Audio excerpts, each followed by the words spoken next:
Oh boy, is that going to look good when that comes off of there.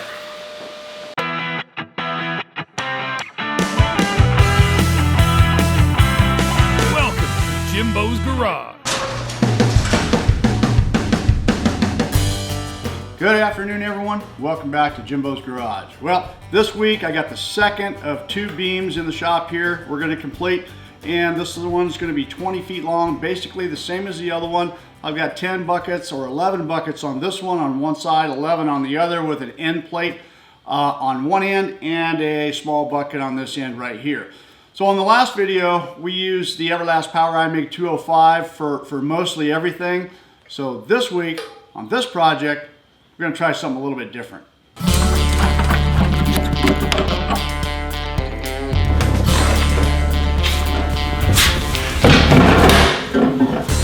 Alright, so today we're going to be working from the HTP Pro Pulse 200.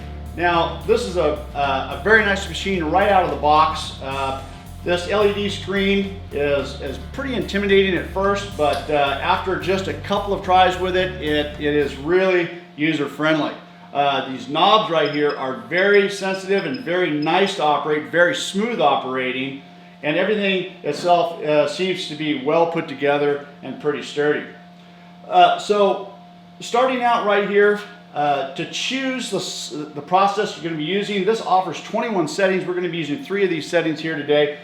Simply just push the program button right here, and then you've got to select the program you want. It's the arrow up or arrow down. And to start out with, we're going to be using the 30,000 wire and the C25 gas standard MIG. Then we're later going to go down to 30,000, so we're going to use 9010 gas on the Pulse MIG. So, and then dual shielded flux core for the very end. We'll see how that works. All right, getting ready to get started right here. And so let's just be sure our settings are where they need to be.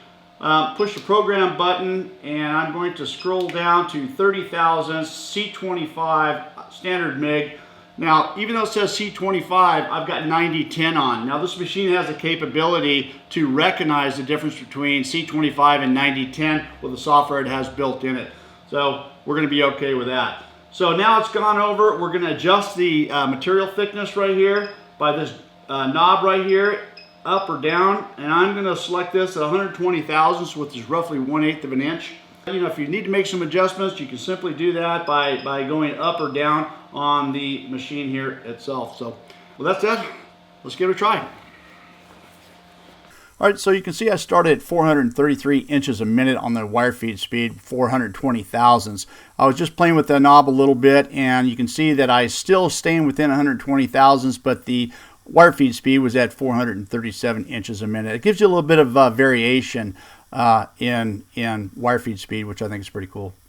Okay, so that was the first weld that I actually laid down with this machine right here, and I got to say, it really felt good. It has a really smooth arc. I really like the feel of the gun right here, and everything seemed to work pretty smooth. I did have to make a couple of adjustments with the voltage and the wire feed speed just because of the comfortableness that I feel about it. It worked a lot better after I made a slight adjustment. So now we're going to try the switch this up to the pulse mode and try that out. Again, the program indicator selection, we're going to go down 30 thousandths wire, 9010 gas on the pulse mode, and let's see how that works out. Okay, so right away you can hear the difference of it coming out of the gun. It sounds like a lot of popping and cracking. It's definitely a lot cooler to weld, and you definitely have a lot of control. It feels really good coming out of the gun.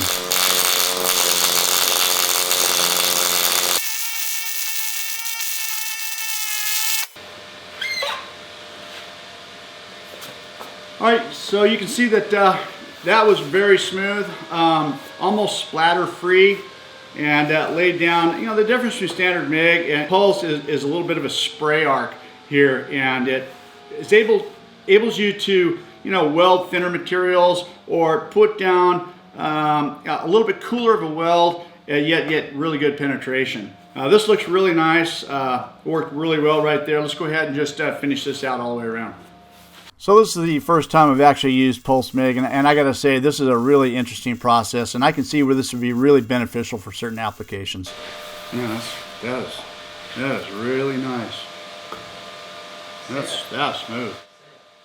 Yeah, man, that is the first time that I've used Pulse MIG, and I gotta say, I really like the way this thing operates, the way it really lays down a really nice bead. This looks really clean, and if everything looks like this, that's pretty awesome. And again, I went straight with the settings off of the machine. I didn't do any adjustment to the volts or the wire feed speed on the Pulse MIG here. Pretty cool. All right, so I got one more bucket left here to weld up. I'm gonna go ahead and use Pulse MIG setting on that. We're gonna weld this thing all the way around, and then we're gonna go ahead and switch over to the dual shielded flux core, and we're gonna weld this 1/4 inch plate to the end of the beam right here. So let's get this finished up.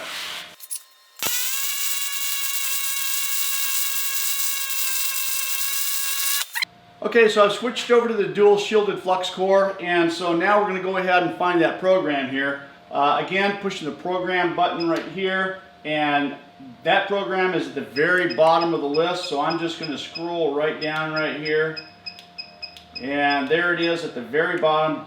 Flux core 35 thousandths C25. Okay, and so now we're going to be sure to get our metal adjusted right here. There. All right, 519 inches a minute. We're using 24 volts. Let's see how she goes.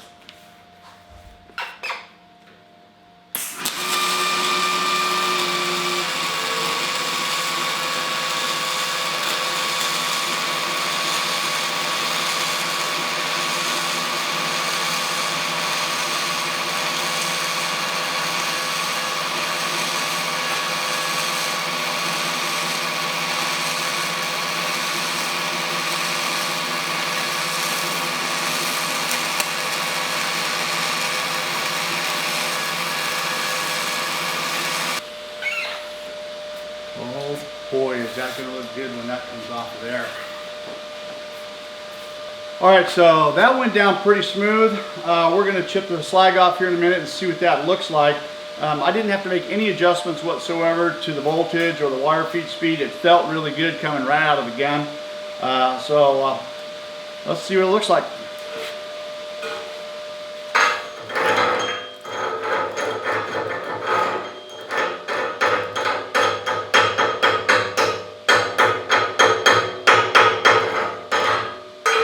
Okay. Well, that turned out really good. A little bit rough right over when I went over top of this tack right here, actually on both sides right there, but other than that, really smooth bead, really smooth job. That looks really good. All right, so we've completed all three processes that I want to demonstrate with the new HTP Pro Pulse 200. And I gotta say, I'm very pleased with the way all three functions worked for me. What I really like about this machine is the ability to have 21 different preset settings right here through various types of metal.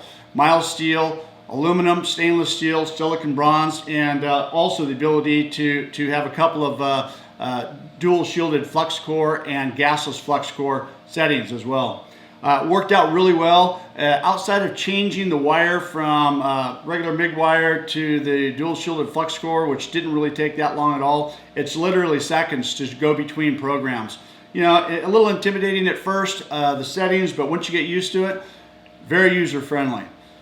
The overall fit and finish of this machine is outstanding. Really durable metal outside case, nice lining here in the front, and the ground clamps and the cables are really nice, heavy duty, and really thick. So I've really enjoyed working with this machine today. Look forward to more videos in the near future. If you want more information about HTP, I'll put a link in the description below. Thanks for watching. Don't forget to rate, comment, subscribe for more videos. See you next time.